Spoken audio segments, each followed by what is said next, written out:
This is the Harvey Hour. My name's Nathan Harvey. Welcome to another episode of the Harvey Hour. We're starting a little bit early, half an hour early, because I thought, you know what, let's begin with my top 10 quarterbacks, and I want to start off with also Nate's notches before the actual show gets underway. In about half hour, my dad will come down, and we will begin with our normally scheduled program. But for right now, I want to begin with my top 10 quarterbacks heading into week 4. So week 3 just wrapped up. Last night was Monday Night Football, Giants, Cowboys. We'll get into that later on in the show. But I want to start off right now with my top 10 quarterbacks. And let's begin with what it used to be. This was my top 10 in the preseason. I said this was going into 2022, into the 2022 season, right? So it wasn't going into the season, right, and saying, oh yeah, these are the quarterbacks, day one. This was from the preseason going in. And the reason why, and a lot of people, especially my friends, had a problem with me not putting Lamar Jackson here. He didn't even finish the season. He got hurt. So who knew what he was going to be entering this year, right? He was coming off a leg injury. He's a running quarterback. So Derek Carr, the way he played last year, the amount of comebacks he's had, the way he played out throughout the entire year, especially in adversity with missing a head coach, his head coach getting fired, an interim head coach coming in. I believe Henry Ruggs also had a big incident the last year going into this year. So the fact that was why he was number 10. But this was my top 10 quarterbacks from last year. Brady 1, Josh Allen 2, Patrick Mahomes 3, Rodgers 4, Wilson 5, Stafford 6, Herbert 7, Burrow 8, Kyler Murray 9, and to finish off the top 10, Derek Carr. Let's begin, though, with the updated, right? We're doing this every quarter of the season so far, every quarter. So going into week 8, we'll do one, and then going into week 12, and then wrap it up. I might do it at the very end of the year instead of going to week 16. I might just push it out to week 18, going into the playoffs. But let's begin with our first number 10. Number 10, Kyler Murray. Kyler Murray staying on this top 10 list, even though, yes, he has lost to Patrick Mahomes and Matt Stafford, both two quarterbacks that, not a lot of people could beat. Joe Burrow lost to Matt Stafford last year in the Super Bowl. Also, Kyler Murray does not play well against the Rams at all, so there was no real surprise that he lost against the Rams. But also, Patrick Mahomes, you saw how Patrick Mahomes looked in the first game. I believe the score was 44-20, an absolute destruction on the Chiefs' part. So Patrick Mahomes is out there something to prove, so there was no surprise in basically Kyler Murray losing to the Chiefs. What was shocking was actually the 20-point comeback against the Raiders in week 2.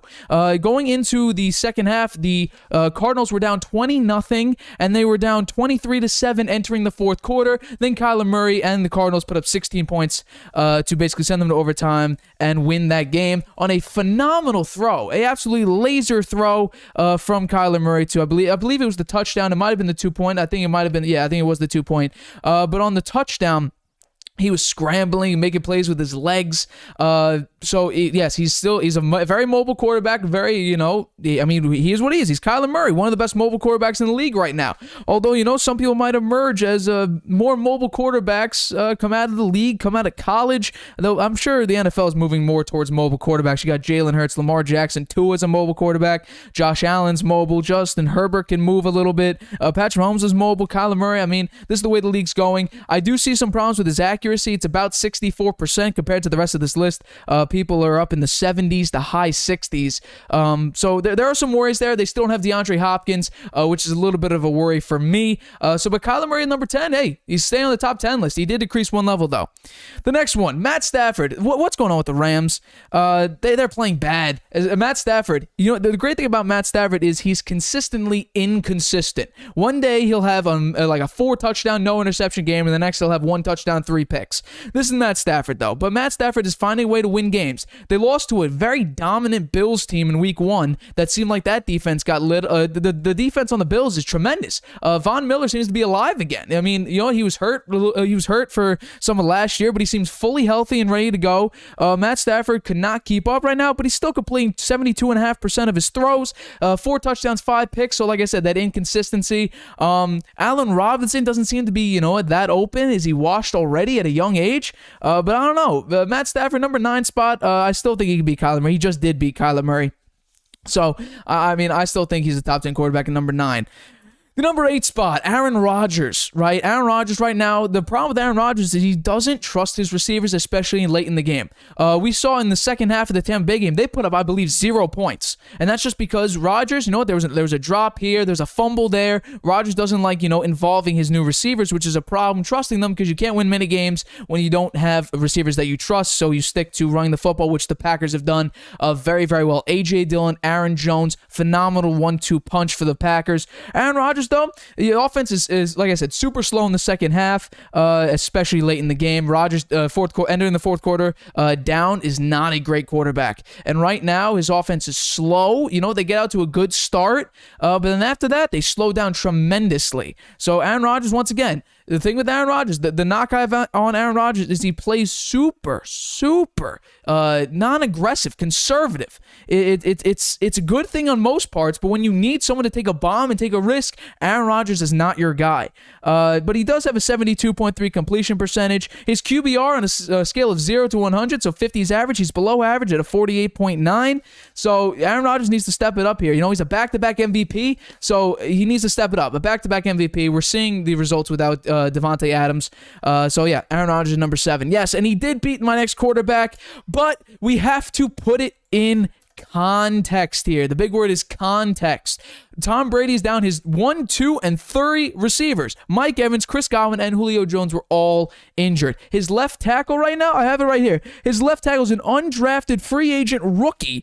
So what are you going to do there? You're going to have him up against tremendous amount of defense. I mean, Josh Wells was hurt, I believe, in the last game, or maybe it was against Dallas, but you had a Micah Parsons. Brady was getting sacked, and the thing with Brady is that Brady doesn't even have time to make mistakes. Yes, I believe he does have 1 or 2 interceptions on the year, but his offensive line is crippled right now. His center just played the 3rd career game at center.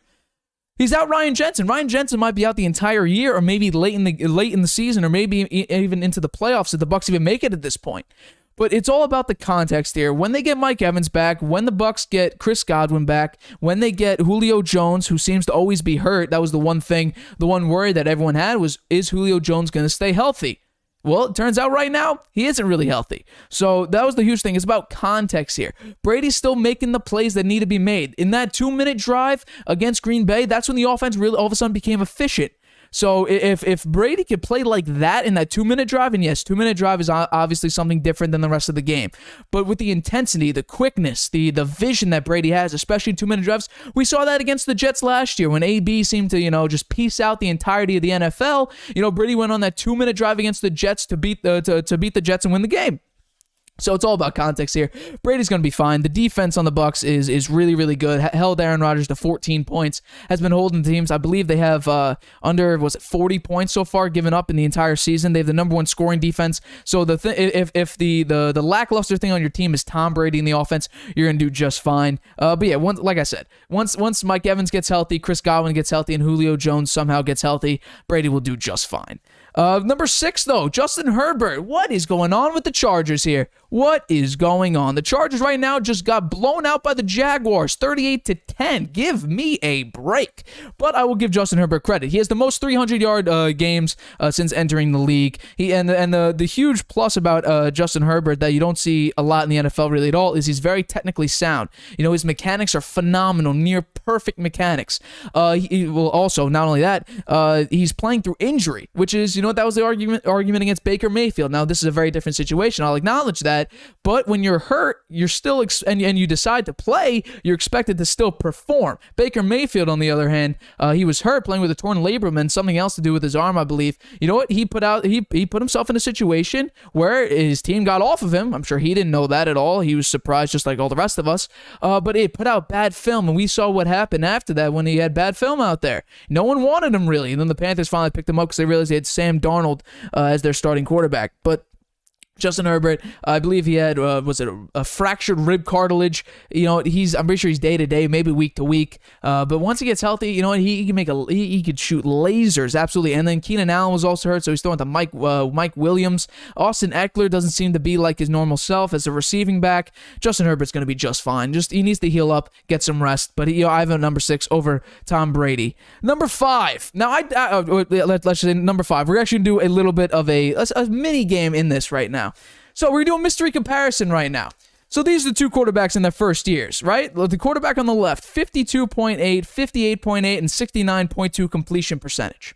And the quarterback on the right for completion percentage is 52, 61.3, and 67.3.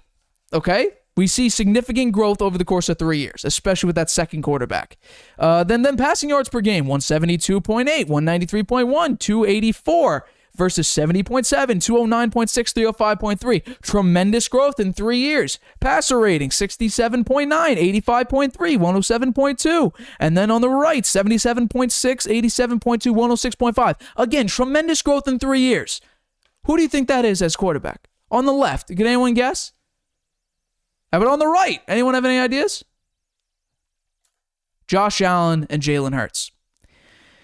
This is the amazing thing when you get a number one receiver and you also stay dedicated to the game. Josh Allen put in a lot of work. His rookie year, people were saying there's a lot of bust potential. You saw his first ever playoff game. What was he doing?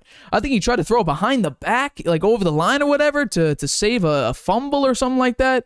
Josh Allen did not look good in his first couple years. But then dedicating yourself to the game, growing, getting Stephon Diggs helped him tremendously. In 2020, when Stephon Diggs came to the Bills, he was the league leading receiver for receiving yards, and he's right now leading in 2022. Josh Allen in that year, first year with Stephon Diggs, 4,500 yards. Diggs was first year with the team, Josh Allen's first year with when Diggs came in. Josh Allen, his first year with Stephon Diggs, 37 touchdowns, 10 picks. That's almost a 4-to-1 ratio, touchdown to interceptions. Jalen Hurts right now with A.J. Brown, you're seeing basically the exact same thing right now. It's tremendous coaching, staying dedicated to the game, putting the work in. That's the huge thing, is putting the work in. Jalen Hurts is doing that exactly right now, and you're seeing the results, especially with A.J. Brown. They have A.J. Brown, and now they have Devontae Smith as a 1-2 combo. Jalen Hurts is looking really, really good, but that leads on to number 5, which is, in fact, Jalen Hurts. I don't think this is really up for debate. He might be, I think it's between him and Lamar for MVP right now. They're both playing tremendously.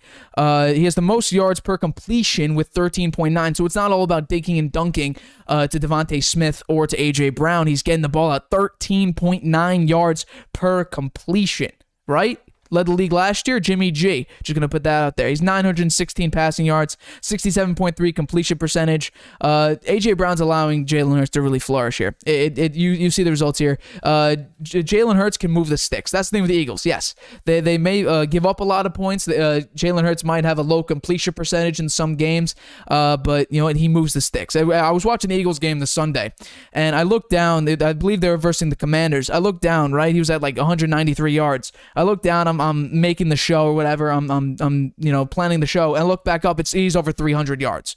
So Jalen Hurts is tremendous right now, and you're seeing just what dedication does to a guy who stays dedicated. Has A.J. Brown a number one receiver. You're seeing it right now. Jalen Hurts at number 5. Number 4, Lamar Jackson. There you go. Lamar's number 4. Not only is he in the top 10, he's also in the top 5. He's number 4 because these other 3 quarterbacks have beaten him or can beat him, and I truly believe that. Lamar Jackson right now, I would say I think he's leading the MVP just by not slightly, but he has a decent gap on the MVP between him and I believe Jalen Hurts. Right now, he leads the league in touchdowns, passer rating, rushing yards per attempt at 9.3. I think he's leading the MVP voting, like I said. He's the first quarterback with back-to-back 3 touchdown, 100 rushing yard games.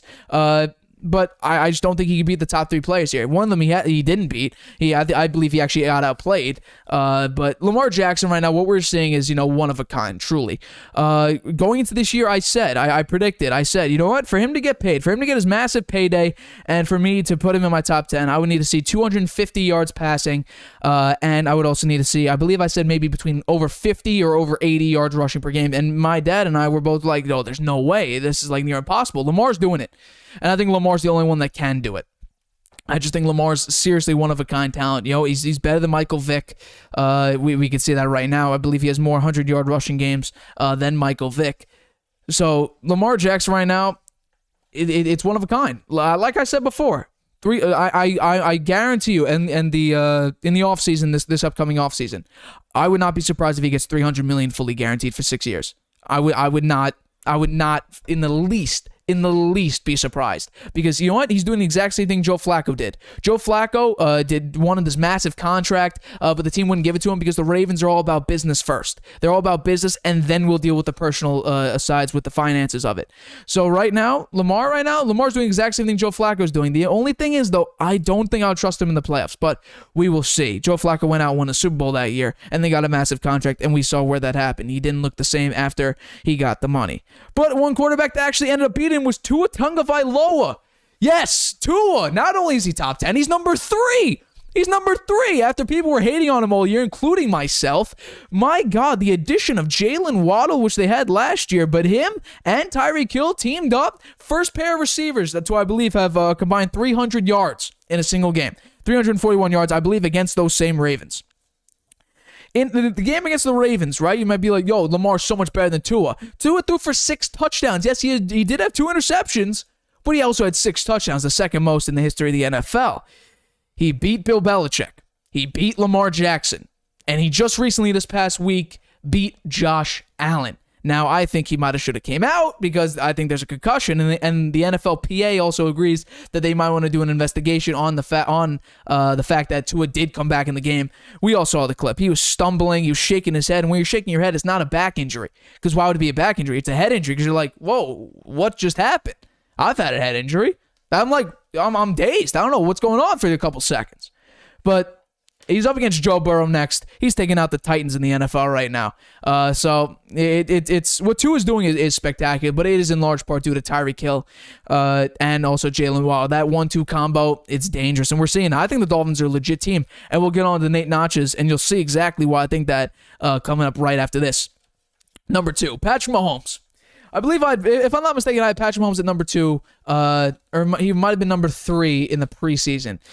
He's dominant right now. He's on fire. Yes, he did just lose to the Colts, but it was special teams. I believe there was a missed field goal. Matt Amendola, he's not a kicker. He should not be signed again because he's just not good anymore. I'm sorry. If a team desperately needs him like the Chiefs did, you could use him, but he's not good. Special teams lost the Chiefs that game against the Colts, but 68% completion percentage, 8-1 touchdown. This is the first interception since Mahomes got into the league in September. First interception he threw. Even though I think last week against the Chargers, he could have had 5 interceptions, 3 in the hands of Asante Samuel Jr. that would just drop, but that's beside the point. They didn't actually happen. 857 yards. He's playing Tom Brady. Last time he played Tom Brady in the regular season, 462 yards, 3 touchdowns, 0 interceptions. That's in large part due to 200 and I believe 2 yards to Tyreek Hill in the first quarter. Who knows if that'll stay up? I don't think it will because it's Tyreek Hill you're talking about here. Irreplaceable when it comes to speed. But you know what? Patrick Mahomes looking good. Looking really, really good. He's the number 2. And number 1, Josh Allen. Yes, I know. He just lost to Tua. Give me a break here. He put up 400 yards passing. It's surprising, really. It really surprised. Josh Allen's the number 1 quarterback in the league right now. He's leading the league in passing yards with 1,014. He's second in touchdowns with 10. He absolutely dominated the Rams in their first game. Over 300 yards passing, or about 300 yards passing. 71.2% completion percentage. Like I said, the addition with Stephon Diggs was huge for him, and so I think, you know what we're seeing here is really spectacular from Josh Allen. But that wraps it up for the top 10. Let's move on to Nate's Notches, which I haven't done in a very long time. But let's begin. Like I said, that's my top 10. Josh Allen, Patrick Mahomes, Tua, Lamar, Jalen Hurts, Justin Herbert, Brady, Rodgers, Stafford, and Kyler Murray to round out the 1 to 10. Let's go with Nate Notches. These are teams you don't even bother with anymore. Like I said, New York football, I bet them in just to prove that they're not here to stay. The Jets are a perfect example of that. The Bengals, who have a horrible O-line, 13 sacks in 2 weeks. They got maybe, 1 sack on the Bengals with Jermaine Johnson, with a tremendous defense that was upgraded over the past 3 years. He got 1 sack on that O-line. Not good. Browns, you're without Deshaun Watson. Jacoby Brissett ain't going to win you a lot of games. It's just a matter of the fact the Browns, yes, they have a really good defense, really good running game. They're not making the playoffs. I don't even think close. They're not even going to be close. Washington, Carson Wentz, really? At one point, the Commanders had -1 passing yards to over 300 from the Eagles. Give me a break. Yes, he was the number 2 passing yard. He was number 2 in passing yards this past week, but no. Carson Wentz talking about here. No. The Falcons. The reason why I say don't even bother, and they just had a great win over Seattle, and I picked them to beat Seattle, and I convinced my dad to also pick them over Seattle, is just for the fact that, you know what, they're fighting for the number 1 draft pick, or at least they're not doing very well. They're a rebuilding team, nothing to be shocked about. Same with the Saints. I was told that Jameis Winston got LASIK eye surgery. Well, he needs another round of that because he keeps throwing horrible interceptions. Michael Thomas, Jarvis Landry, Chris Olave.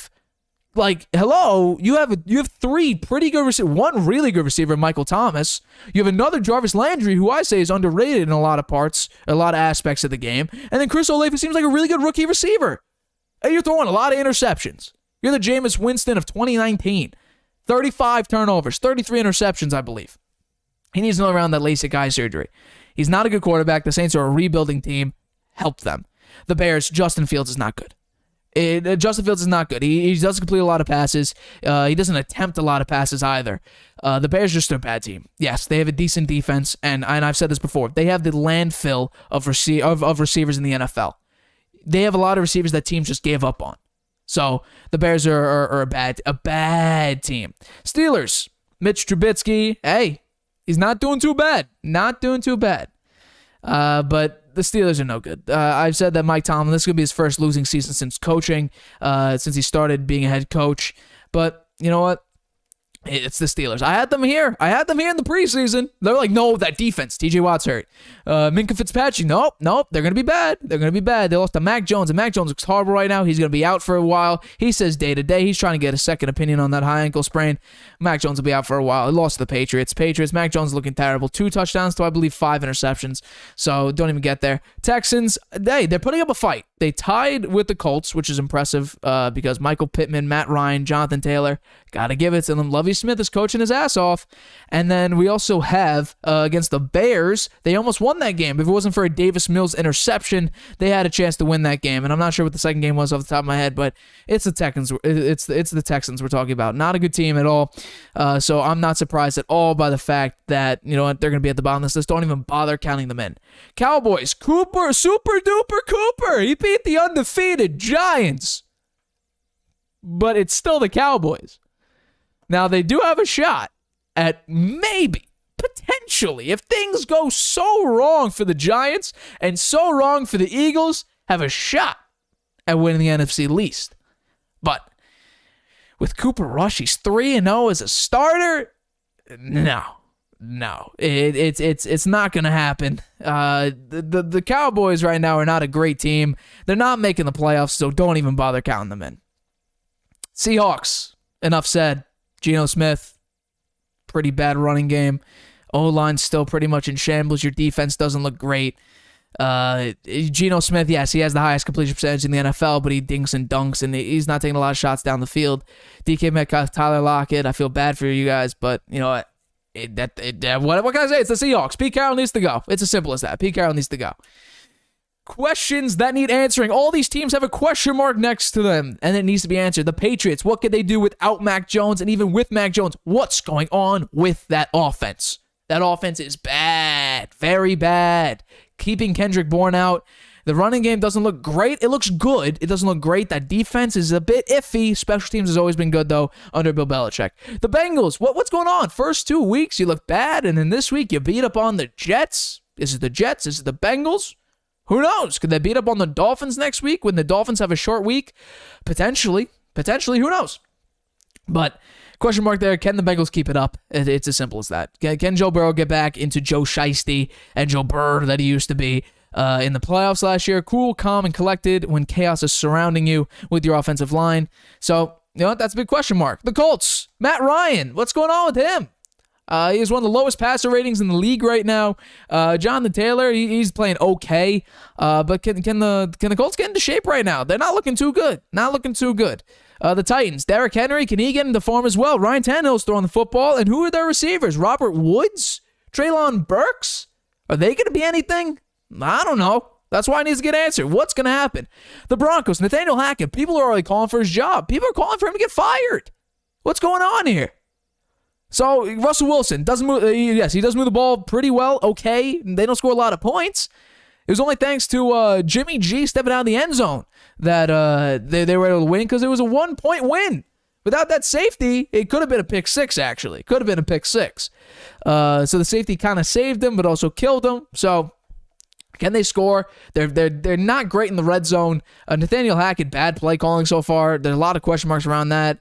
So that's why they're in questions that need answering. Chargers, what's going on with the Chargers? Like I said, they lost 38-10 to the Jaguars. Are the Jaguars that legit? Are the Chargers, I think it's right now Justin Herbert needs to get healthy. Everyone needs to get in rhythm right now. That defense looked great in week 1, getting a lot of pressures, but now they're slowly dying down to pedestrian. They got a lot of injuries now, so we'll see how the Chargers do. The Raiders, Josh McDaniels in his last 11 head coaching his last 11 games that he's head coach, he's 1-10. Well, something needs to go on. I had a lot of faith in Josh McDaniels because I see him as an OC, and I'm like, oh, he's great.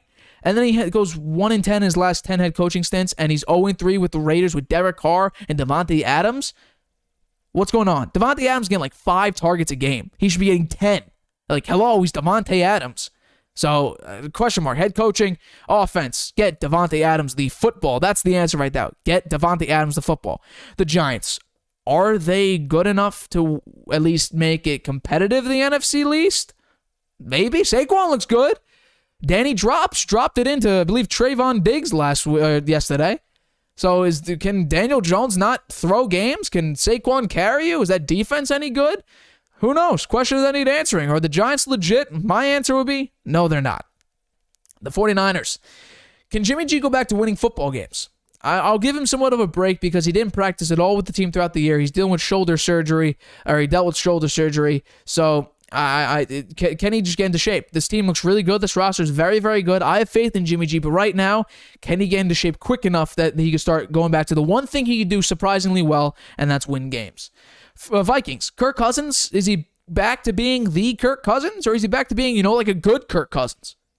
He's bad in Monday Night Football. He's bad in primetime. So can they get going? Dalvin Cook's dealing with an injury right now. Justin Jefferson the past couple weeks has been like nowhere. Adam Thielen, what's going on with him? That defense is looking a little bit shaky right now. Looking a little bit shaky. They did great against Rodgers, but that was a motivation game right there. When you play with a lot of motivation, you'll perform much better. Get the motivation game to game and you'll do just fine. The Panthers, Baker Mayfield. Hello, Baker Mayfield. What's going on here, buddy? I had a lot of faith in you. Let's pick it up a little bit. Christian McCaffrey, you're going back to, I believe he got 30 or 28 touches last week. Give him the ball. Feed him the ball. He might get hurt, but that's a price to pay for wins, I guess. Who knows? Baker Mayfield, he's throwing like 140 yards a game. Hello, get open. Throw them the football. Stop getting your balls batted like 6 times a game. Pick it up a little bit. And then Cardinals. Kyler Murray, new Call of Duty's coming out in October. Can he do well? Because, his stats significantly drop with every new Call of Duty release. So we'll see how he does. He's playing okay. He's still in the top 10 right now. Just because, his athleticism is near unmatched to the rest of the quarterbacks in the NFL. But, a lot of question marks. DeAndre Hopkins is still out. So we'll see. I'm buying into these teams right now. Like I said, we'll start with the Jaguars. Jaguars look great. Doug Peterson's doing it again. He did it with Nick Foles, and they won a Super Bowl.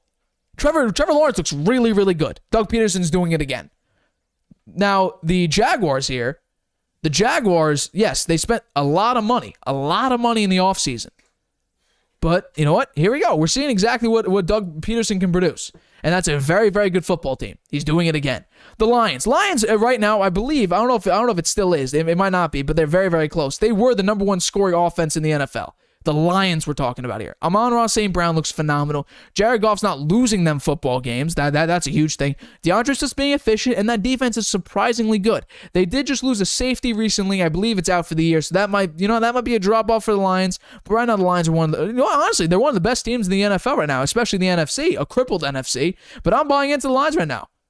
Next one's Bucs. Bucs need to get healthy. It's Tom Brady we're talking about. Their defense is finally becoming the Bucs defense that we all expected them to be the past few years. The passing game was the one thing that they were bad against the past couple years. They seem to sort of crack down on that really good right now. The rushing defense is a little bit dropped off with the loss of JPP, who I believe is now on the Ravens, and Ndamukong Suh, who's still a free agent. He might have retired, but he's not playing right now. So the rushing defense has dropped a little bit. Tom Brady and that offense needs to get clicking. Mike Evans, Chris Godwin, Julio Jones. When they all get in there, the Bucs will be just fine. The Packers, hey, they beat the Bucs. They beat the Bucs defense. It was large in part thanks to Tom Brady calling a timeout, changing the play, and not getting the ball out in time for the 2-point conversion. But hey, Aaron Rodgers making it work. The Green Bay Packers, their defense is okay, not great. I'll say that. But right now, they're not looking too bad. The running game is great. Like I said, A.J. Dillon, Aaron Jones, 1-2 punch, looking great. If they stick to that, I'm sure they'll be just fine. And the Rams, yes, like I said with Matt Stafford, he's consistently inconsistent, but the defense still has Aaron Donald on it, Jalen Ramsey, and Leonard Floyd, and Bobby Wagner. They're going to do just fine. Running game seems to be picked up a little bit. Cam Akers did fumble again, but they're going to do just fine. The next tier, serious contenders. The Dolphins, 3-0. Tua looks great. Tyreek Hill, Jalen Waddle, 1-2 combo. It seems to be doing pretty well. Mike McDaniel is, he's coaching up a storm here. Tua seems to be doing really well. Like I have here, I have the stat right here about his completion percentage, I believe. 71.3. It's looking great. He's, what was it? Over 400, I think it's 469 yards against the Ravens, 6 touchdowns, 2 interceptions. I mean, Tua's having a great year so far. Beat Bill Belichick, beat Lamar Jackson, just beat Josh Allen. And right now he's going up against Joe Burrow next week, which I think he might be able to beat them. We'll see how he plays on a short week, but I'm buying into the Dolphins. The Ravens strictly because Lamar. Lamar is the Ravens. And you know what? Right now it's working. It's working because Lamar has a passion to try to get that big payday. And like I said earlier, $300 million fully guaranteed for 6 years, $50 million a year. He's playing like that kind of a quarterback. So yeah, as long as right now their secondary is dealing with some injuries and they're super young, but their passing defense is ranked dead last. Their rushing defense, I believe, is top 10. But Lamar right now is the Ravens, and you know what? The Ravens are doing just fine with Lamar being the one and only cog to let the Ravens offense keep spinning. The Chiefs, Patrick Mahomes doesn't really have a drop-off right now. They did lose to the Colts on a special teams, but the Chiefs look really good. I'm not too worried about them down the road. Patrick Mahomes might get into one of those mechanical slumps that he's been having the past couple years. But right now, they're doing fine. I have no worries about that. And the Eagles. The Eagles are looking great. Jalen Hurts right there in the MVP race. I don't think he's in the number 1 spot, so I'll give that to Lamar. But Jalen Hurts is looking really, really good. That offense is looking really, really good. 38 points in game 1. They absolutely dominated the Washington Commanders. It's good because they're a division rival. The Eagles right now, I'm shocked with. The Eagles, I think, are serious contenders. There's arguments to be made that they're the best team in the NFL with the way they're playing. I don't think I'll make that argument quite yet, but the Eagles are serious contenders. And the Super Bowl favorites, the Buffalo Bills. That defense I was shocked by. The defense I was genuinely surprised by. Because what they did on the defensive side against the Rams was shocking to me. Yes, they did lose to the Dolphins, but I think Tua shouldn't have actually been in there due to a concussion. But that's neither here nor there. But I have no problem saying the Super Bowl favorites are the Buffalo Bills, and it should rightfully be. They were the preseason Super Bowl favorites, and I think they just moved into that spot, officially, at least in my eyes. Super Bowl favorites, the Buffalo Bills, no problems with them right now. This is Josh Allen's true Super Bowl or bust phase right now, because I think if you can't make the Super Bowl with the way they're playing right now and the way Josh Allen's playing right now, I don't think they'll ever make it and or win the Super Bowl anywhere down the line, unless they find something to go and they keep going and keep pushing. But you know what? That's Nate's notches, and that was I'll move back to my top 10 so we could all see what my top 10 was. But that was my top 10. The Bills, Super Bowl favorites. I'm buying into a bunch of teams. That's my top 10 right there. We'll be back for the full official Harvey Hour right after this. Introducing video podcasts on Spotify. Transform your storytelling into a show everyone can watch or listen to. Easily upload your video through Anchor, Spotify's free podcast creation tool. So whether you're showing off a new recipe, interviewing an exclusive guest, or uncovering the next mystery, you can now reach a whole new audience with Spotify. Podcasting just became more than audio. Create with Anchor, watch on Spotify. You have a lot to say. Maybe you've thought, I should start a podcast. Meet Anchor, the easiest way to make a podcast ever. It's a powerful mobile app and web tool that lets you record a podcast anywhere and distribute it everywhere. It's great whether you're a seasoned pro or just starting out. And it's 100% free. You can record your show straight into Anchor on your phone, iPad, or the web. using any mic you want. Record alone or with friends or co-hosts anywhere in the world. You can add background music and transitions, and your listeners can send you voice messages that you can incorporate right into your next episode. If you want to produce your show using another app, you can upload your own audio directly from web or mobile and still take advantage of Anchor's totally free podcast hosting. Once your podcast is ready to publish, Anchor can automatically distribute it to every major podcast platform. That includes Apple Podcasts, Google Podcasts, and Spotify, so your listeners can hear your show wherever they want. And on the web, you can see detailed analytics about how people are listening. Plus, you'll get a great-looking profile page where anyone can listen to your podcast or subscribe to it. And if you want to ask your audience to support your work, Anchor makes it easy to collect monthly payments from the people who love your podcast and want to see it grow. You really don't need a recording studio, expensive equipment, or a bunch of technical knowledge to deal with a podcast feed. Just get started and join the diverse community of podcasters already on Anchor. We can't wait to hear your podcast.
Welcome back to the Harvey Hour. My name is Nathan Harvey, and just like I said before, we're back with my dad, Stephen Harvey. Welcome back to the show. Thanks. You don't seem too happy to be here right now. I'm happy. Yeah. All right, Glad you let me participate. All right, so let's begin. Monday Night Football, the Cowboys came into town and absolutely, I would say, not curb stomp, but you know what? They beat the Giants. I don't know if that was surprising to you or not, but you know what? Yep, the Cowboys upset them because the Giants were favorites in this game. Cooper Rush, not too bad, 215 yards and a touchdown. Daniel Jones, 196 passing yards and an interception. You know, this is the Daniel Jones we know. But how impressive was Cooper Rush last night? You know what? He's 3-0. Is for his first three starts. This is the first time in history that a quarterback had to come from behind, lead a game-winning drive in his first three career starts. So what'd you think of the game last night? I picked the Giants. That was a mistake. I knew I should have picked the Cowboys. I don't know why I didn't. I guess I felt sorry for the Giants. I felt like with 2 wins, I like Brian Daboll. He used to be on the Patriots as a coach. So I I picked the Giants, and that was a mistake. I think Daniel Jones is, he's not a great quarterback. That's for sure. They didn't pick up his 5th-year option, and that's probably the smart move. He just doesn't have it, I don't think. And this Cooper Rush guy, he's doing pretty good, right? Has he ever been defeated in a start? Not yet. No, Not yet. undefeated. Yeah. He's reminding me of Jimmy G when he first started. We won a whole bunch of games when he first started. Right. So good for the Cowboys. I mean, they made some mistakes, but they managed to prevail. I'm shocked about how great Cooper Rush has been playing because he hasn't been losing the game at all. He's a good game manager, and he can throw the ball. He has a decent arm. Right. I'm genuinely surprised with the way he's been playing because I just think, with the way the Cowboys have been, the Cowboys are dealing with injuries a lot of the time. Dak Prescott's out. CeeDee Lamb didn't play great. I mean, he played well enough to win the game, but he dropped a touchdown pass. Yeah. The Cowboys defense, though, this team will go as far as the Cowboys defense will carry it because Micah Parsons, he's right now, that's why he's nicknamed 11 from heaven. He's going 4 sacks right now. He's second in the league, only down a half a sack, but I was genuinely impressed with the way the Cowboys play. I was genuinely impressed with the way Cooper Rush played. Super duper Cooper. It's 3-0. First career 3 starts, 3-0. It's shocking to me at least because it's the Cowboys we're talking about. And Jerry Jones, I don't know whether this is just Jerry Jones being Jerry Jones, but he's inviting a potential QB competition between him and Dak Prescott. I don't believe this though because it's just no. I don't think so. Dak, you're paying him $40 million a year. You're paying Cooper He's gonna Rush be back in there. No, absolutely. It's just what I'm surprised. Mike McCarthy's not the greatest head coach. We saw that last year. He wasn't a very very good head coach. I mean, last year in the playoffs, he had the QB draw play, and it just absolutely it imploded themselves with that call. I'm not too surprised actually with the way the Giants defense is playing. Not the Cowboys defense is playing because the Cowboys defense has always been good. Well, I think if the Giants get on a losing streak, you're going to see Tyrod Taylor in there. I don't know. I don't know if they'll do that. I think that's pushing they haven't picked up an option on Daniel Jones. I mean, you would pick up an option on Daniel. I said they didn't. I know, but would you? I wouldn't. I wouldn't in the least. No. I mean, I was surprised they didn't move off of him this year because I was expecting him to move off of him this year, but they didn't. He makes too many mistakes. He does. I mean, mostly mental mistakes. Yes. Okay. Yeah. He might have a high completion percentage, but they're all dink and dunks. I'm very sure his sub 10 turns the ball over too much. He's got one of the highest turnover rates of any quarterback after the first 4 years. I mean, I think that's in large part why they didn't pick it up. It's just he's not efficient. I mean, look, 196 passing yards against the Cowboys. It's just he's not passing it for many yards. Yes, he might have a high completion percentage, but like I said, it's all dink and dunk. Yeah. Saquon's the reason why they won week 1 against the Titans. He had over 140 yards rushing, something crazy like that. And then what's it called? The Panthers, you were beating up on Baker Mayfield. Baker Mayfield isn't good right now. He's not good. He's learning a whole new system. Matt Rule is not a great head coach for the Panthers at all. I'm not seeing great things from Daniel Jones at all. The Giants need to get their act together. Their offensive line was bad against the Cowboys. The Cowboys decimated. I believe at 6 sacks. Maybe they ran into a really good defense. That could have been. Have a good defense. That could have been. But 23 pressures and 6 sacks. The Giants' O-line has been bad for years. I mean, they have an upgrade right now. They are upgraded in their offensive line. Andrew Thomas right now is the highest graded tackle in the NFL right now. I believe it's like an 80-something point whatever rating by Pro Football Focus. So the Giants, I mean, they did lose Sterling Shepard to a torn ACL. He'll be out the rest of the year. I have a lot of questions about coaching, though. Brian Daboll right now is doing a decent job. He's not playing Kenny Golladay, who they're paying $20 million a year. He's not playing Kadarius Toney, who is very, very agile. His cuts are great, but he's cutting so well, he's breaking his own ankles and getting hurt. So a lot of personnel questions I have for the Giants, but well, maybe you'll see those guys in there now that they lost a game. They tried to play Golladay. He played a little bit. Yeah, he had 1 or 2 drops in the game, but they weren't particularly great throws either. Daniel Jones had a couple nice throws, but not a lot of them were great throws. So I'm not too surprised that I did pick the Giants because, like I said, it was because New York football is back, and I did it out of spite to show that New York football will never be here to stay. I said that in the last show because New York football hasn't been here in more than half a decade. Yeah. So, and the Jets have never been here. The Jets were here, 12, 13 years ago. Rex Ryan, Mark Sanchez going to the AFC Championship game, beating Brady. But yeah, New York football is not here. It's not going to be here. Let's see if the Giants can make it competitive in the NFC least, but we'll see. We'll see. We'll definitely see. We're moving on to our next topic, the Battle of the Bays. Tom Brady, Tampa Bay, Aaron Rodgers, Green Bay. The Packers beat them 14-12. Brady almost 271 passing yards and a touchdown. Rodgers had 255 passing yards, 2 touchdowns, and also an interception. How would you grade both QB's performances from an A to an A plus to an F? Where would you? Let's start off with Brady. How would you rate Brady's performance from A plus to F? I'd give him an A. For what? You give him an A? Yeah. For what? For bringing him down the field on the last drive there, scoring a touchdown. So you give him an A for one drive. I'm sorry. Yeah, he had that delay a game call at the end there. That was important. So maybe a B plus. I give him a B plus. B plus. Yeah. Wow. Okay. So how would you grade Aaron Rodgers? I give him an A. Right, he won the game. 4? What did he do? He threw 2 touchdown passes. That's He true. had one interception. Yeah. Yeah, So you rate him an A. I thought it was a good game. I enjoyed that game. I think the Bucks, it wasn't Brady. It was the other. The game is not won or lost on one play.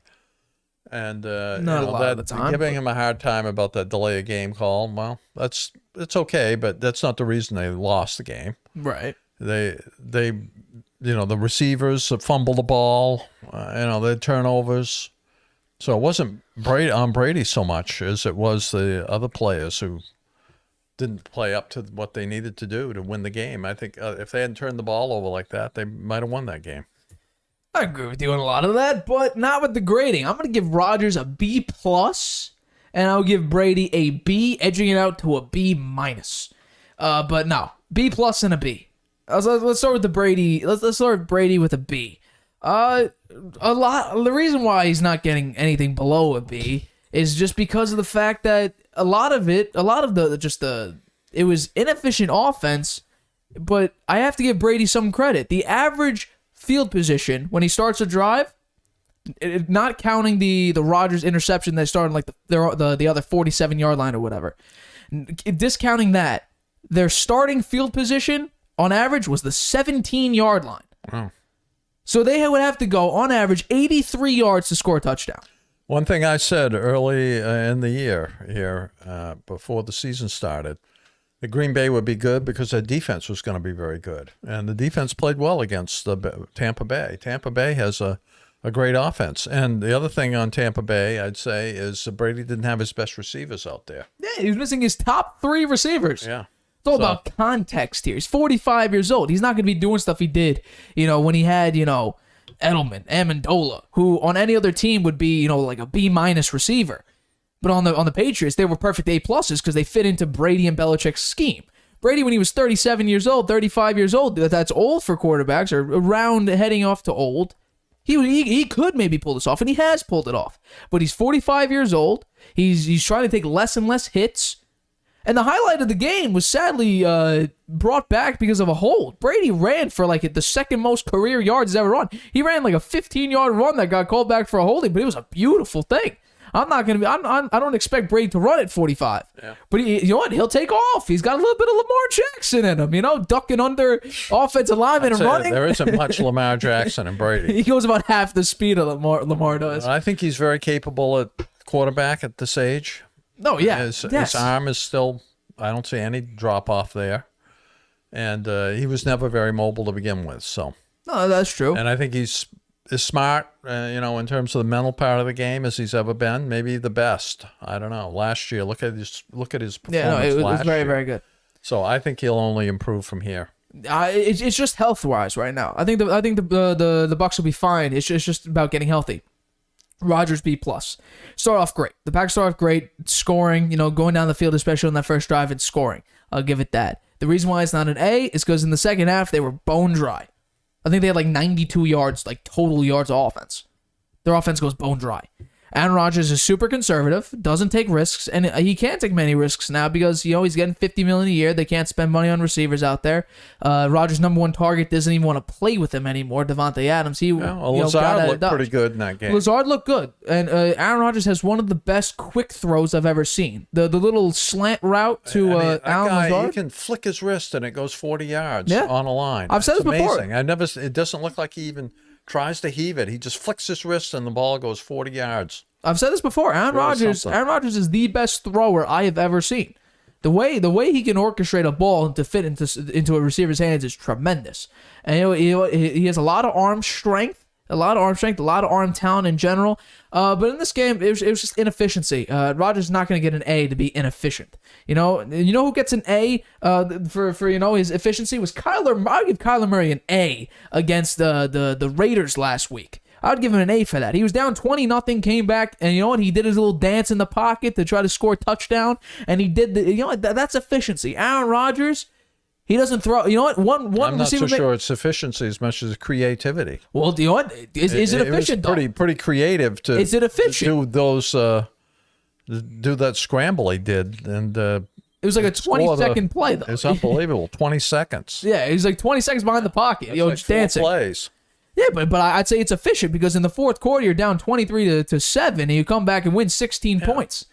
You know what? I'd give pretty much anyone in my top 10, not everybody, but I give a lot of these guys A's for their performances thus far. I would not give Rodgers an A for that performance. It was not anything of spectacularness. That defense was a large part of it. It was the Bucs receivers, fumbling like twice, and you know what? Brady doesn't even have time. Here's the thing with Brady. I said this before. The reason why he's at number 7 on my top 10 list, and the reason why I give him a B and not anything lower, he doesn't have time to make the mistakes. He doesn't even have time to throw interceptions. Doesn't have time to fumble the ball. Doesn't even have enough time to just throw incompletions, really. It's because he's getting sacked instantly. His offensive line, left tackle, he's an undrafted rookie free agent. And that could be a problem. And his center just played the third game of his career at the center position. So right now it's just about health for the Bucs. Yeah. I said they'll be fine as long as they get healthy. That offensive line's going to be problems though.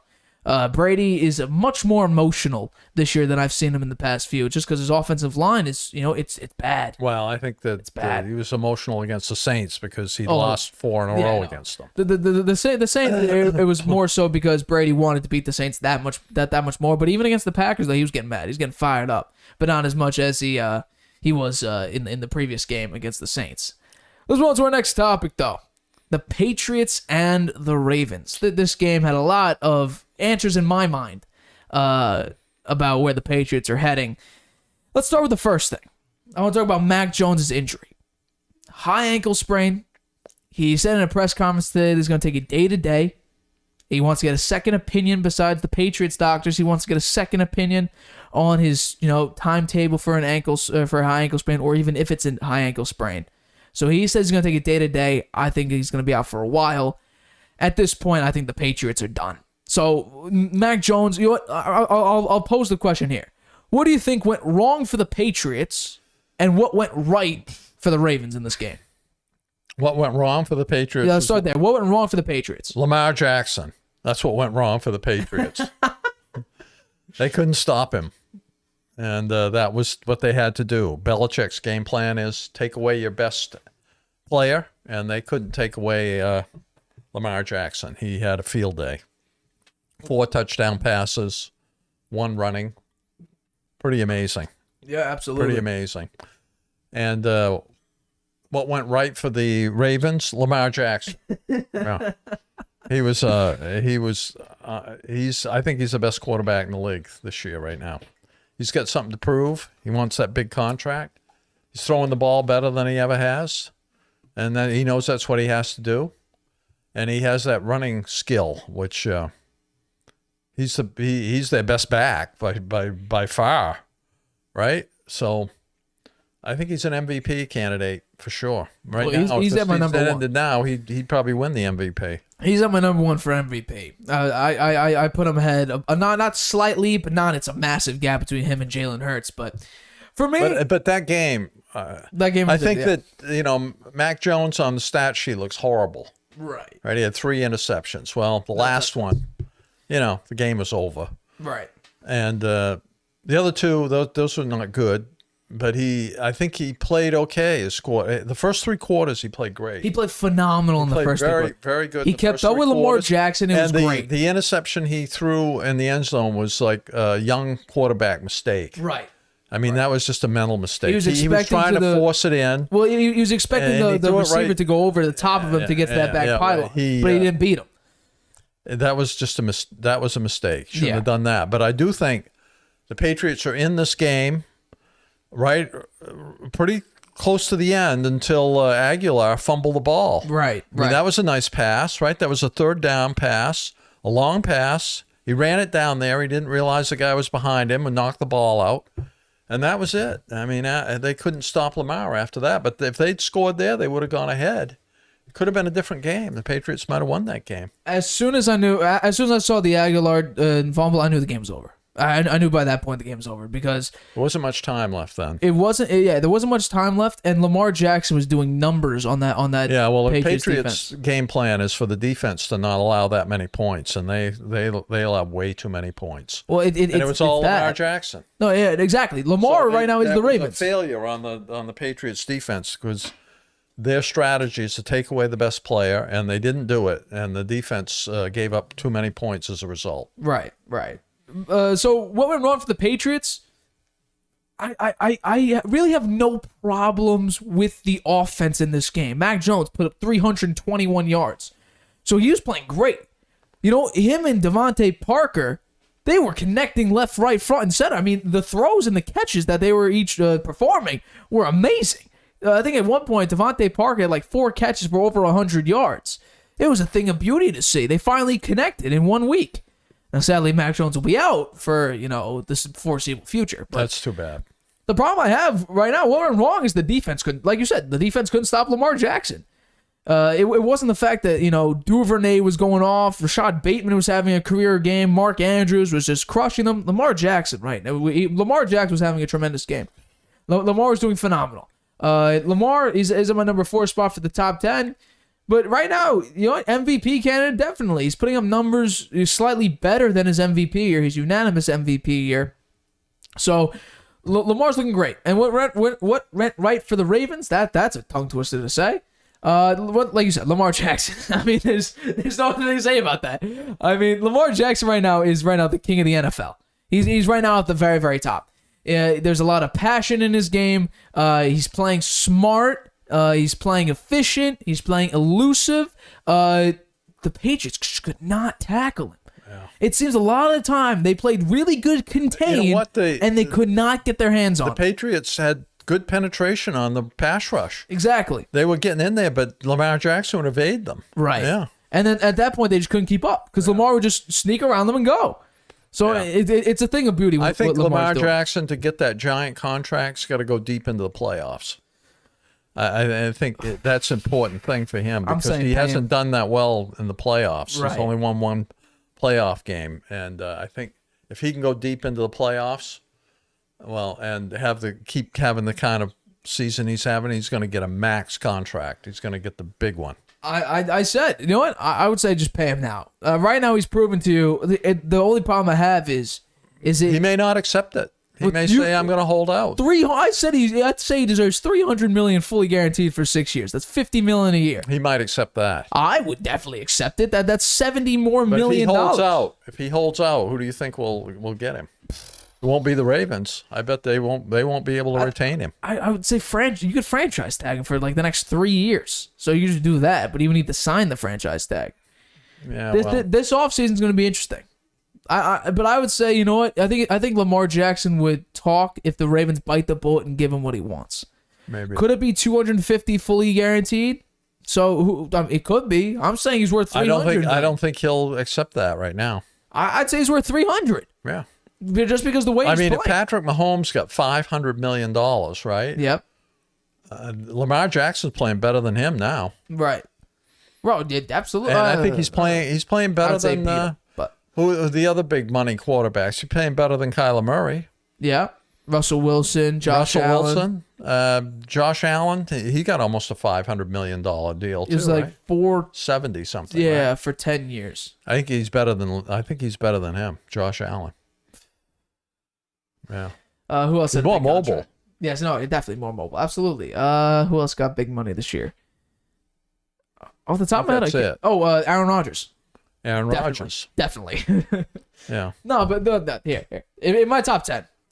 Right? I had Josh Allen, Patrick Mahomes, Tua all over him. Tua beat him. Patrick Mahomes, I think, could play better than him. And Josh Allen, I think, could also play better than him. I'm not saying that Lamar is technically worse than them quarterback to quarterback. I'm just saying if I were to take, this team and play up against one another, I think they'd match up fine. Yeah. I'd say those are the three. Right now, those are the only three quarterbacks I could see beating Lamar Jackson. Which is, it's something to say about Lamar Jackson. If, Tua just got here, but two of the top three quarterbacks are right now the best in the NFL, you've made it. You've made it. If you're saying Josh Allen with the way he's playing, and Patrick Mahomes, who was a Super Bowl MVP, threw for 5,000 yards and 50 touchdowns, if he's beating you, and I think it's barely, if he's beating you, you've made it. And I think $300 million fully guaranteed, I would not be surprised if that We'll see. gets offered. We'll see if you're right. I think it'll be interesting to see. It's now time. If I believe I have this up. I believe I have it ready. Oh my God. It's time to recap. Please don't have it ready. I do. Okay. We did we did bad. I'm not even gonna lie to you. We did bad. The spread wasn't terrible. We were 13-19 going into this week, and we each finished. Actually, I believe I have it here. That's the wrong screen because I'm not on the right one. We finished with the same amount of spread. We had the same record for the spread. Oh yeah. Yeah, you finally caught up to me. You did much better than I did, I believe. On the spread. Yeah. Yeah. So Well, that's not too great. 19-28. it's not good. Pretty bad.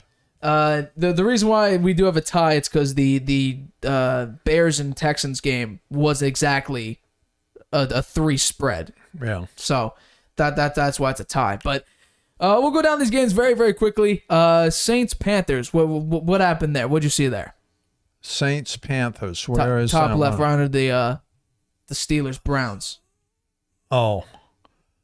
The Saints won, right? Yeah, Saints won. And I picked that. Oh no, the Panthers won. No, the Panthers won. Panthers So won. why do you have a W on there? Because you Oh, we picked put them an to X win. on it. It's the X see. right next to I it. understand what you're doing now. Yeah. Yeah, well, that was a toss-up. I wasn't convinced that the Saints would win, but the way the Panthers have been playing, I figured they had a pretty good chance. That's why I picked them. But I'm not surprised that the Panthers won. Next game is the Texans at Bears. The Bears beat them 23-20 on I got the win right, but You got the win, the yeah. Texans have been competitive in every game. right. They just don't have enough oomph to get a win. Right. They won. If they won one game, or no, they tied one. They tied one They're game. 0-2-1. Yes. Yeah. So But they've kept the games close. yeah. They've kept the games very, very I mean, they're close. gonna have an easy schedule. I think they'll win a game here pretty soon. But the Bears, they should be happy they won. I don't think they're gonna win many more games. I'd probably agree with Yeah. you. And I got the Colts. The Colts, I've lost every time with them. I can't get that right. Finally, I think, do you know what? They're terrible. They were. I overestimated them big time, and they go out and beat Kansas City Right.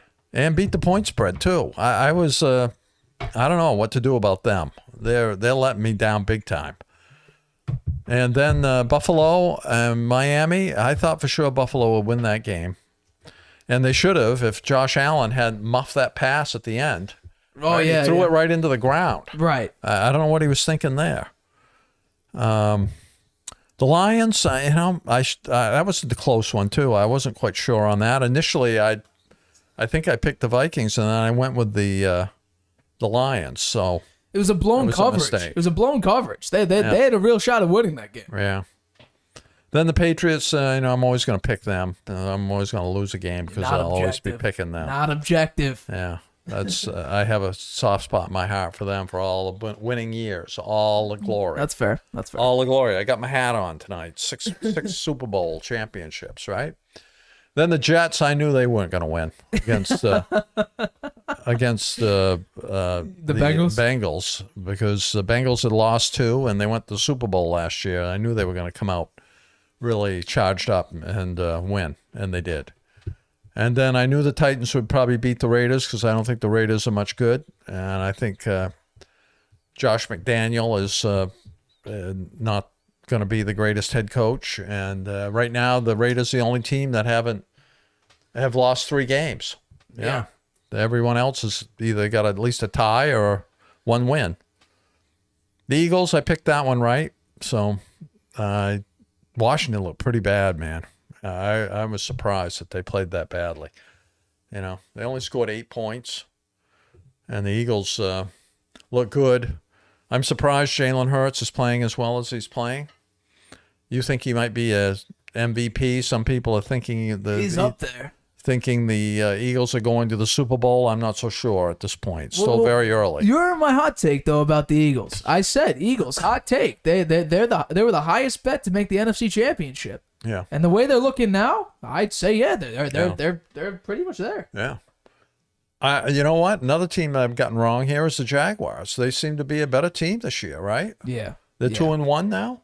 Yes. Yeah. Doug Peterson, right? He's doing it again. Yeah, he's doing it again. And I guess Trevor Lawrence, maybe is really good. We'll have to wait and see. I mean, beating the Chargers is pretty impressive, although I think Justin Herbert was hurting. Yeah, no, you can tell he was hurting. He's hurting. He might have been better if he sat out 1 game. You know, I blew both the win and the win-loss and the point spread on that one. Right. So I'll have to take a harder look at the Jaguars in the future. Maybe I'll be picking them once or twice here in the next few weeks. The Rams won. I picked them. I think the Cardinals are not going to do that much this year. Kyler Murray can be pretty elusive out there and is a great athlete, but I don't think he's got the team. I don't think his team's as good this year as it was last year. Right? I mean, they won 8 in a row. They won 8 in a row to start the season last year. This year they're 1-2, right? Yeah. Well, They don't have DeAndre Hopkins, so maybe if you had him, they'll add another. When's he coming back? How many week more? 7 because he suspended his first 6 games. Yeah. Yeah. Okay, I picked the. You swapped this one. Yeah, I did swap this one. That's why you have the arrow on there. Yeah. Oh, I swapped it before we got on the show to pick. No, you swapped it during the show. I convinced you during the show. That's right, during the the show. Yeah.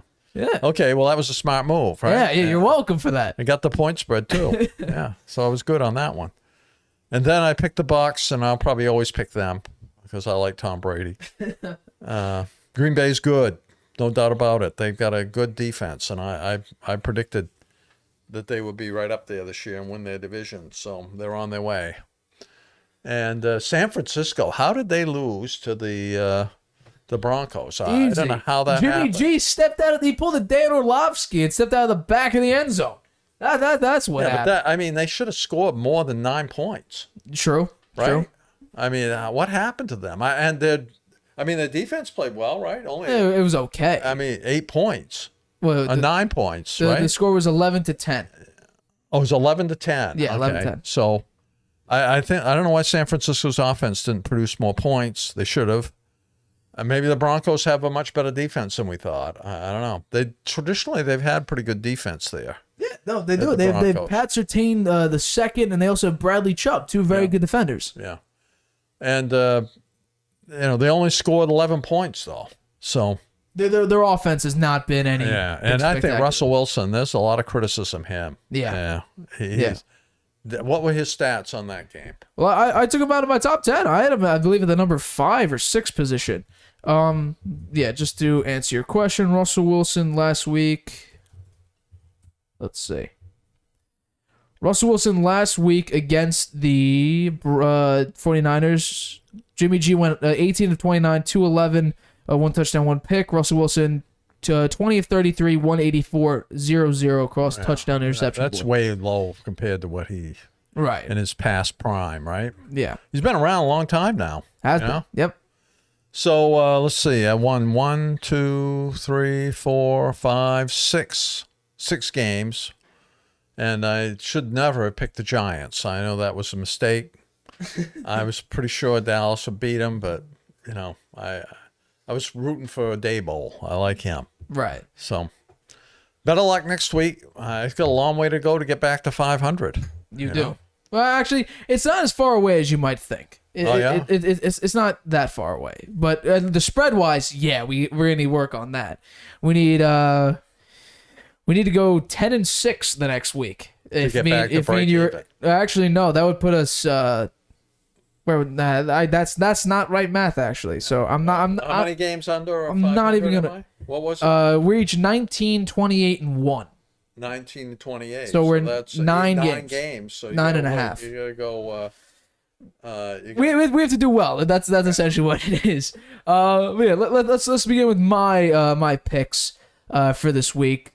Nothing too surprising here, right? I played a little bit worse than you, but I'm not that surprised by that at all. The Saints. The one time I bet against Baker Mayfield, they win. He also throws a 67-yard touchdown pass. What are the odds of that? Good for them, I guess. Texans. I had faith in them. They lost to the Bears. Justin Fields is not a great quarterback. Doesn't throw a lot of passes. Doesn't complete a lot of passes. Texans at least held up the spread, though. I'll give them that much. Chiefs, Colts. I'm not gonna put that too much on Patrick Mahomes or the Chiefs. It was a special teams for the Chiefs that really screwed them over in that game. Matt Ryan played as well as he needs to play. He played well. He played good enough, I guess.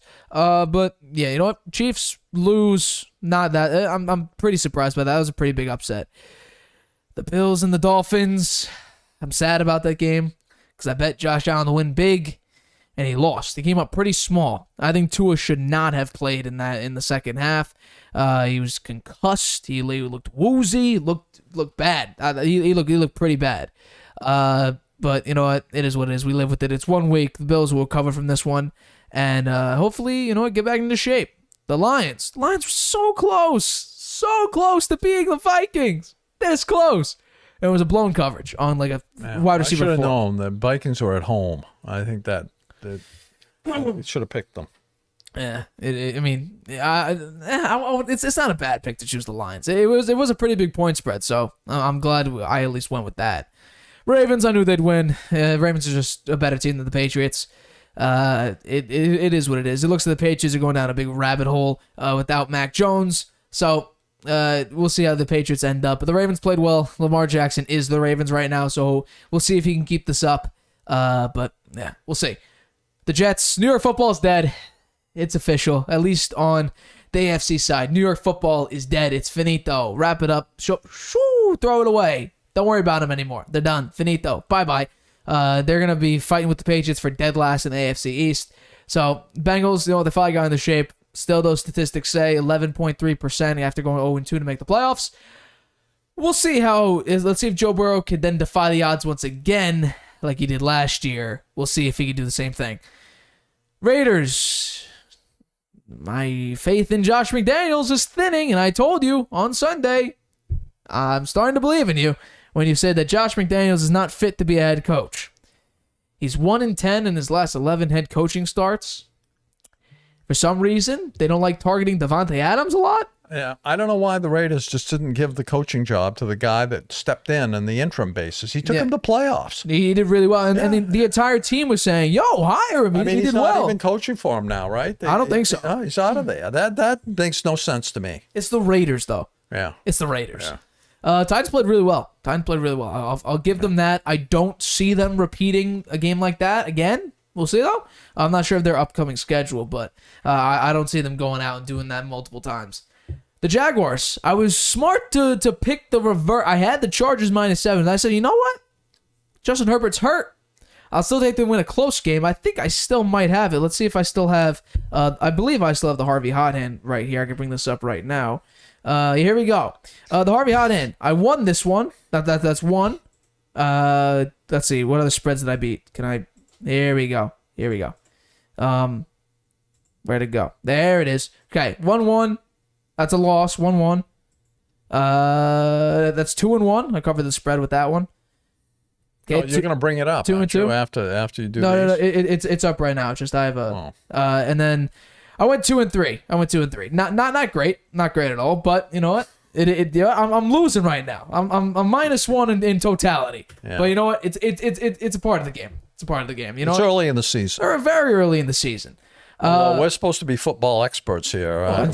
Our records don't show it yet. You know what? We got to go 13-3 next week to get back to a winning record on the spread. Work on the craft. We're working on the craft so far. This has been a very weird playoff season. I think to start off with. most of them. You look at the other experts, so to speak.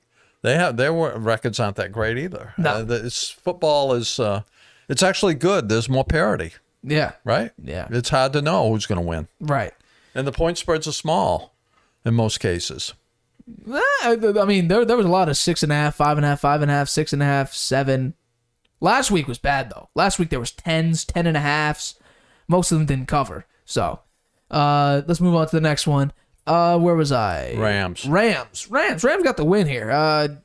The Cardinals and Kyler Murray, they don't play well against the Rams. The Rams are a very dominant team, especially when it comes to the Cardinals. They embarrassed them in the playoffs last year.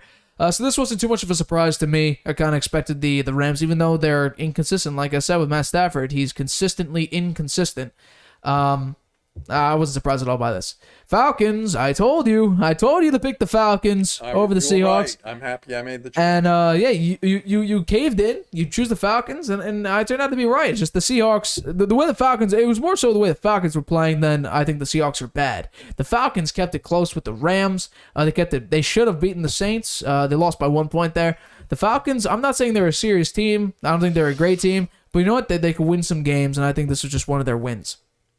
Tom Brady injuries.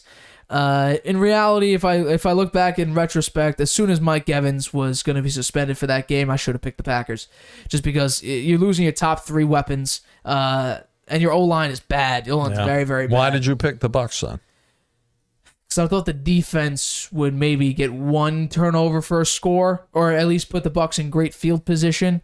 It turns out none of those were the case. They kept the score low, but the field position, like I said, was an average on the 17-yard line. If you include What's surprisingly low score given the quarterbacks in the game. 14-12. Yeah, But it's the wide receivers. it right? was the battle of bad receivers, like I said. Battle of bad receivers. But in that game, like I said, if you include when they started on like the 47-yard line, if you include that, the average was on the 20. They had to go 70, 80 yards to score. So not a lot of quarterbacks. I don't think really a lot of quarterbacks. If you start like 8 drives, if you start on the 20-yard line every time, I would love to see the average of those scores. I don't think they're very high. Jimmy G, I'm gonna defend Jimmy G here. He had shoulder surgery. He didn't practice with the team. They altered the playbook for Trey Lance because they wanted him to be the starter. He hasn't had a lot of practice, and he was playing up against Pat Surtain II, who is a great cornerback, and he was up against Bradley Chubb, and the Broncos in general have a good defense. Did he throw any interceptions? Jimmy G, yes, he did. He went 1 touchdown, 1 pick. He actually almost had a pick 6 if it actually wasn't for the safety. The safety saved the pick 6 because on the throw out of the end zone, it went right into a defender's hands who just walked it right in. So he got kind of lucky that it was only a safety and not 6 points. Yeah. So yeah, and then wrap it up. Like I said, on the AFC and NFC side, New York football is dead. I don't have a lot of faith in the Giants at all. But we'll see. Maybe they have another cheap matchup. Who do they play next week? Washington.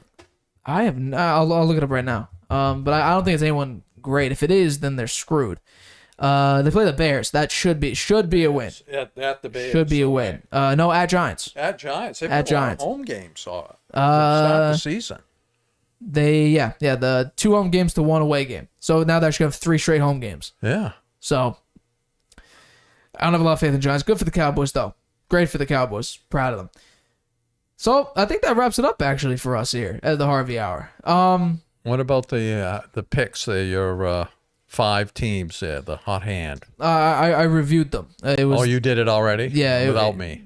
Nah. Well, I didn't show you. I'll show you right now, though. Here we go. So to start off, obviously, I'll just recap right now. Falcons 1.5. I won that. That's 1-0.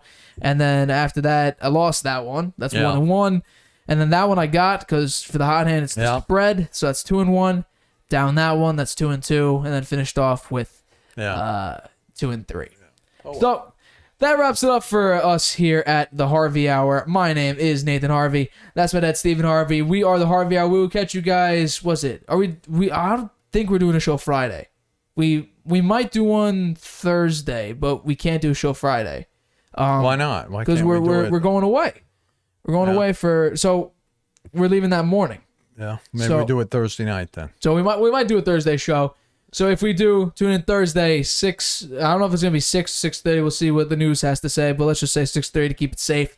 But yeah, my name's Nathan Harvey. That's my dad, Stephen Harvey. We are the Harvey Hour. We will catch you guys sometime this week potentially, or it'll just be Tuesday the next week. So yeah, we'll